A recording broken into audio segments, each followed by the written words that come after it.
Fala galera, sejam bem-vindos ao meu canal e para tudo porque somos 50 mil inscritos. Não lhe interessa. E eu começo agradecendo muito toda a colaboração e participação de vocês aqui no canal, que vocês ajudam muito a levar a minha mensagem para mais e mais pessoas. Vamos ao vídeo?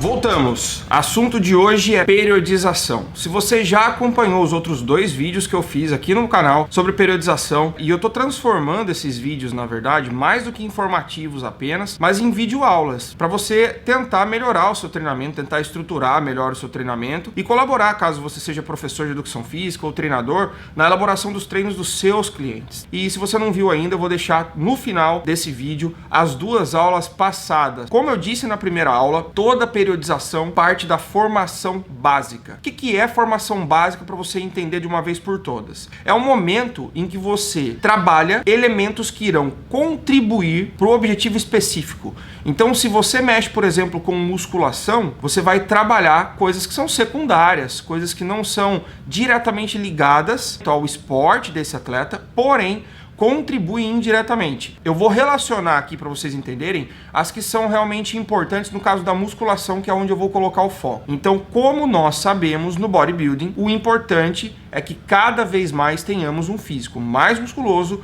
com menos de gordura possível, o mais proporcional possível. Isso vai entregar o pacote completo de um atleta em cima do palco. Calma, se você não é atleta, não tem problema, porque no final das contas, se você treina apenas para rendimento estético, você também quer se preparar como um bodybuilder. Então você também é um bodybuilder, ok? Sob essa perspectiva, o que a gente vai fazer? Nós vamos trabalhar na formação básica elementos, capacidades físicas que não são diretamente importantes para o atleta, mas que vão colaborar para que esses mecanismos funcionem bem. Então, por exemplo, todo atleta, todo musculador precisa de força muscular, mas o bodybuilding não é um esporte que leva em consideração a força muscular. Todo bodybuilder precisa de alguma flexibilidade, mas o bodybuilding não julga a flexibilidade. Todo bodybuilding precisa trabalhar a capacidade aeróbia, mas o bodybuilding não julga a capacidade aeróbia. Pô, Rubens, então se isso não é específico, se isso não é primário, que hora que eu vou trabalhar?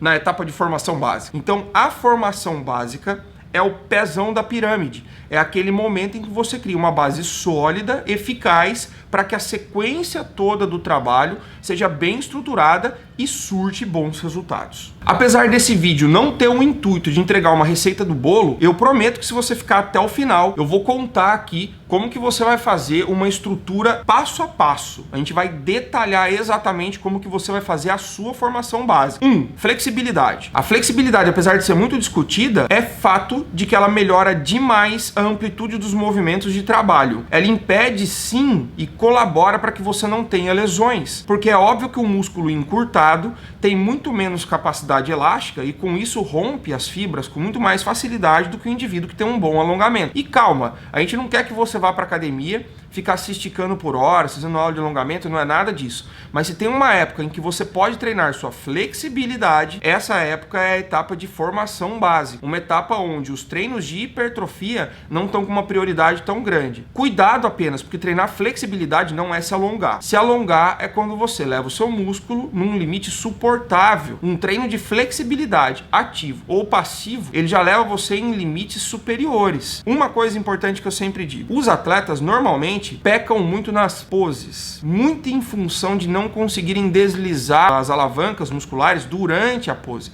Isso está totalmente ligado à flexibilidade e ao alongamento do cara. Então, invista nisso que você não tem nada a perder. Segunda coisa, resistência muscular. Eu sei que isso é um termo não científico, porém fica fácil de você entender. Resistência muscular é quando você trabalha com altíssimas repetições. É aquele treino que você joga as repetições para 15, 20 movimentos. Lembrando dos 7 princípios lá, a interdependência de volume e intensidade aumentou muito o volume, a carga obviamente cai. Inevitavelmente você vai trabalhar com menos peso, vai trabalhar com muitas repetições. Isso vai gerar uma capacidade de recuperação para você muito grande, porque ela melhora a densidade mitocondrial. As mitocôndrias são responsáveis em trabalhar o oxigênio dentro da fibra. Você leva mais sangue para aquela estrutura, oxigena melhor os tecidos. Isso vai auxiliar na sua recuperação pós-treino, porque vai ter uma quantidade de oxigênio trabalhando naquela estrutura muscular muito maior. Outra coisa muito importante de se jogar resistência muscular na etapa de formação básica é um fator único e exclusivo dos treinos de alta repetição, que é o fortalecimento de tendões e ligamentos. Quando você trabalha com altas repetições, você pode sentir que o estresse muscular ele fica muito concentrado nas extremidades do músculo. Diferentemente de quando você trabalha hipertrofia ou força muscular, por exemplo, pura, onde você sente o músculo amarrar, aquele miolo que não desliza mais e tal. Resistência muscular vai fazer com que você sinta aquela extremidade. Isso porque é a única forma de você nutrir tendões e ligamentos, é fazendo alta repetição. Então isso faz com que esse treino seja importantíssimo na prevenção de lesões no futuro do indivíduo. Outra característica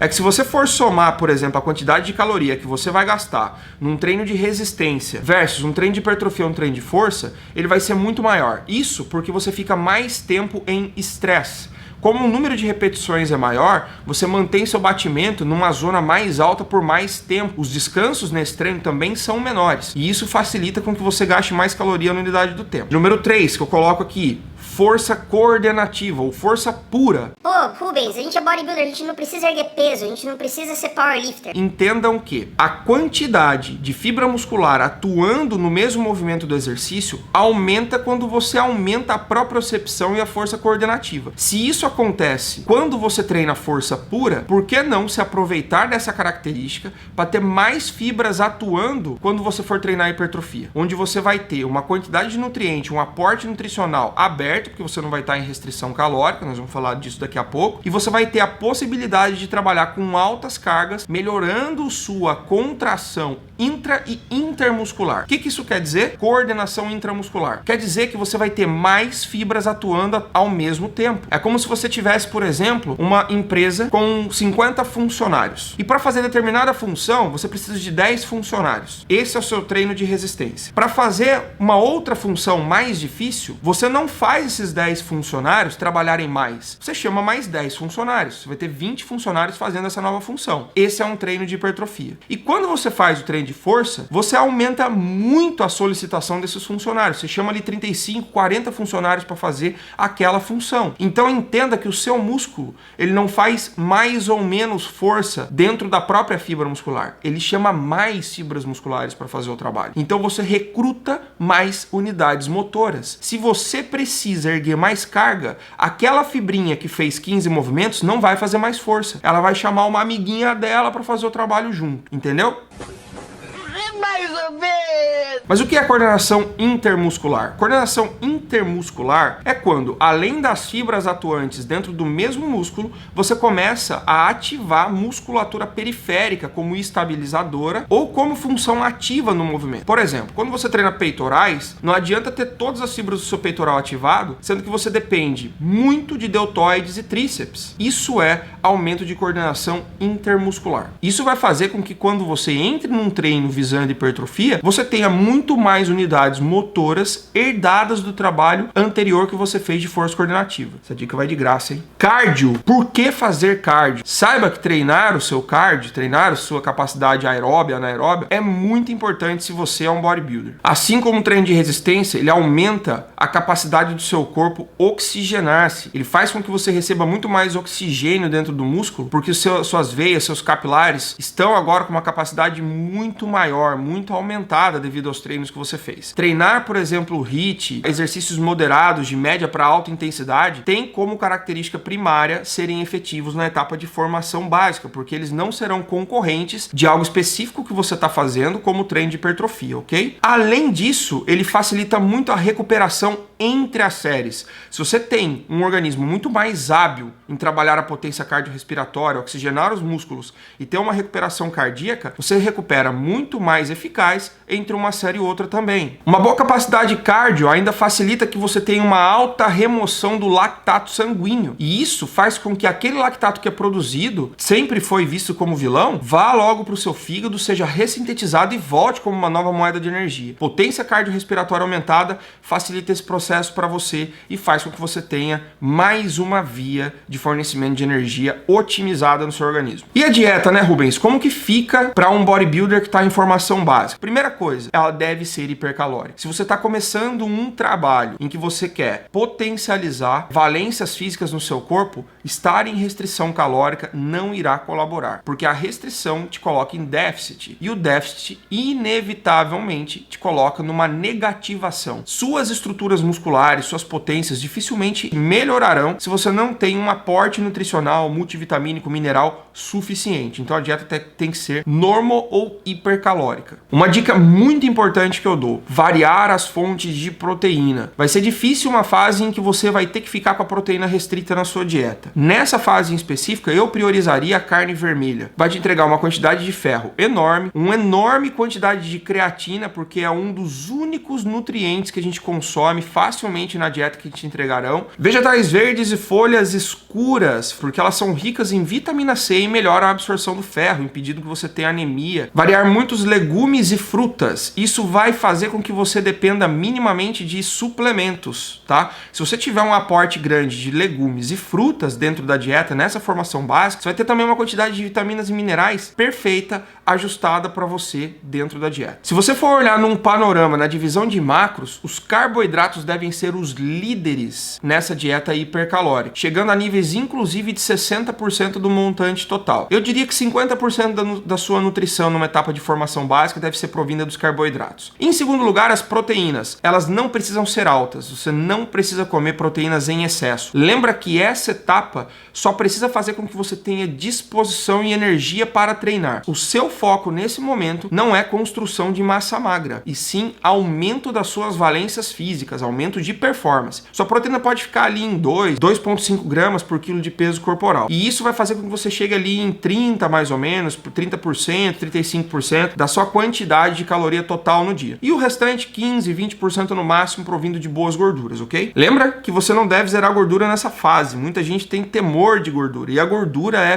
fenomenal nos processos hormonais, principalmente. Se você estiver numa fase de treino de força, vai ser um gatilho muito importante para você ter uma maior produção de testosterona natural também. Na minha opinião, os melhores suplementos para essa fase são: indispensável, creatina. Tá em formação básica, mete creatina, porque você vai trabalhar força pura. Trabalhando força pura, você vai ter uma alta absorção da creatina, porque você vai esvaziar todos os seus estoques. Uma outra coisa muito importante: condroitina e glucosamina. Mesmo que você não tenha lesão alguma, suplemente com glucosamina e condroitina nessa época, porque ela não tem um fator apenas de cura, ela tem um fator de prevenção. E o seu corpo pode sim otimizar, assim como o colágeno tipo 2, e facilitar com que você proteja tendões e ligamentos nessa etapa. Outro suplemento muito bacana para essa época são os probióticos. Probióticos você pode usar sempre. Nessa época, por que nós colocamos os probióticos? Porque a dieta está hipercalórica. Você tem maior quantidade de nutrientes, mais calorias, você tem que melhorar a sua absorção para aproveitar tudo que você está consumindo. E um suplemento que divide muito opiniões, que é a L-carnitina, que sempre foi vendida para perda de gordura, mas que novos estudos mostram consistentemente que ela é uma grande aliada na recuperação muscular. Eu gosto muito de L-carnitina, colocaria numa etapa de formação básica com toda certeza, porque ela melhora, além da sua recuperação, a sua capacidade de otimizar o oxigênio como fonte de energia. Tá, beleza, Rubens, anotei tudo aqui, beleza. E agora, cara, o que eu faço com essa batelada de informação? Entenda o seguinte: tudo que nós explicamos no final das contas existe para que você melhore a fase que vem a seguir, que nós não vamos falar hoje, que é a fase específica do seu treinamento. No caso de bodybuilders, hipertrofia, ganho de massa magra. Então tudo que a gente fez aqui é criar o cenário perfeito para você entrar num processo hipertrófico com qualidade, de um jeito que você nunca entrou. Então vamos criar um panorama para você entender. Vale a pena fazer tudo isso, perder o tempo de treinar hipertrofia para trabalhar todas essas valências que o Rubens falou agora? Não! Vale muito a pena. Você vai ter tendões e ligamentos mais fortalecidos, uma capacidade oxidativa aumentada, uma potência cardiorrespiratória melhor, vai voltar muito mais forte. Então pensa, tá na hora de você profissionalizar de uma vez por todas a organização do seu treinamento. Não dá mais para você viver nessa penumbra achando que você tem que treinar do mesmo jeito o ano inteiro, sem sair do lugar, como tem sido feito até hoje. Exemplão básico agora, molecão. Eu tô ligado que você queria, esse negócio mastigadinho aqui, né? Tudo bem, você pode até copiar isso aqui, mas por mim, tenta fazer esse exercício em casa, tenta periodizar para você, tá bom? Uma etapa de formação básica, ela não deve ser muito longa, tá? Vamos pensar numa periodização aí de média duração, tá? De mais ou menos 6 meses, 7 meses e tal. Então vamos lá. 6 semaninhas, como que você vai organizar o seu treinamento? Seu microciclo vai durar de 3 a 4 dias mais ou menos. Então vamos supor que você faça isso em A, B e C. Vai, dá um exemplo. Peito anterior de ombro e tríceps, costas posterior de ombro e bíceps. Terceiro dia, perna completa. Quarto dia, off. Esse off é de musculação, não quer dizer que você não deva se exercitar. 3 dias de treino sequenciais, uma sessão de musculação ali que vai durar em média 50 minutos, porque o treino é mais rápido, lembra? Repetição tá alta, 15, 20 movimentos. Quantos exercícios por grupo muscular que eu faço, Rubens? Músculo grande, como peito, ombro, costas, faz 3 exercícios de 3 séries, vão dar 9 séries totais. E para músculo pequeno, bíceps, tríceps, panturrilha, por exemplo, 2 exercícios de 3 séries cada, 6 séries totais. Você vai ter um volume de treino aí de 15, 16, 18 séries no máximo por treinamento. Sempre de 15 a 20, 25 movimentos. Descansos curtos, de 30 segundos a 1 minuto e meio no máximo. Quanto menos, melhor. Mais sangue vai pro seu músculo. Normalmente, quando você lê o treinamento, você fala, pô, o cara me passou um treino de iniciante. A hora que você faz, meu amigo, você sai parecendo um Robocop da academia. Conjugado com esse treinamento, sessões de flexibilidade. Nunca junto do treinamento. Cenário perfeito, acorda, sessãozinha de flexibilidade, meu irmão. Começa com um alongamentinho, tranquilo, vai pro treino de flexibilidade, 15 minutos, chegando no máximo de extensão que você conseguir. Descansa, vai pro treino de musculação. Começa o treino de musculação ali 50 minutos, 1 hora mais ou menos. Não tenho tempo, Rubens, vou ter que encaixar meu cardio logo na sequência. Não tem problema, brother. Esse treino de aeróbio que você vai fazer tem que ser um MIS. Se você não sabe o que é MIS, meu vídeo de LIS, MIS e HIIT já tá no canal, busca aí que você vai ver, que é um treino de moderada a alta intensidade, constante. Você não precisa ir em limites máximos da sua potência cardiorrespiratória agora. Trabalha ali em zona de 75, 85% da frequência cardíaca máxima. Se você tem tempo, joga esse aeróbio no final do dia. Mete lá mais 45 minutos de uma corrida mais forte, de um pedal mais forte. Tá criado o cenário. Acabou as 3 semanas, você tá lá com tendões e ligamentos mais fortalecidos, potência cardiorrespiratória crescente, flexibilidade feita. Vamos entrar na segunda metade da formação básica, treino de força pura. Nessa etapa, esquece a porra da flexibilidade, porque você vai ter um potencial de contração muscular muito alto. A chance de você evoluir esse rompimento de fibra para uma lesão treinando flexibilidade é maior. Rubens, eu não posso alongar nessa época? Alongar você pode. Treinar flexibilidade, não.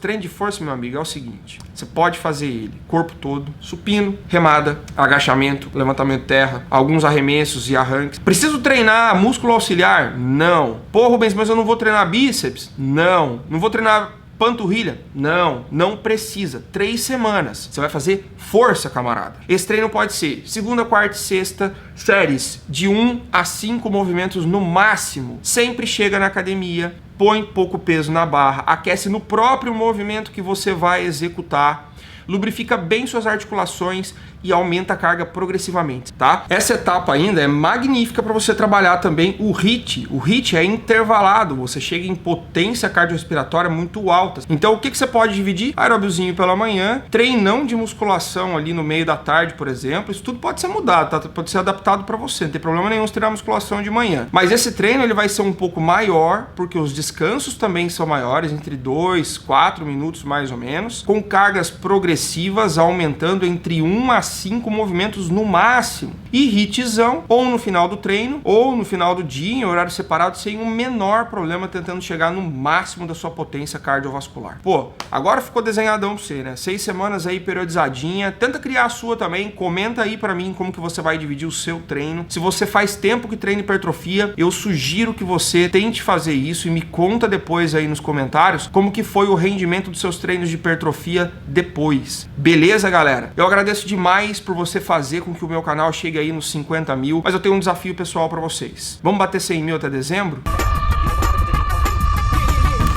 Então já compartilha esse vídeo, deixa o like pra gente aí, ativa o sino da notificação, assim o YouTube conta pra você quando eu posto vídeo novo. Eu quero semanalmente postar sobre periodização aqui no canal, mas eu preciso da sua ajuda, então vamos esmagar no like aí e fazer todo mundo ver que vocês estão gostando desse conteúdo, galera, beleza? Me siga também aqui no Instagram, @coachrubensgomes, e eu volto em breve com mais um vídeo pra vocês. Até mais.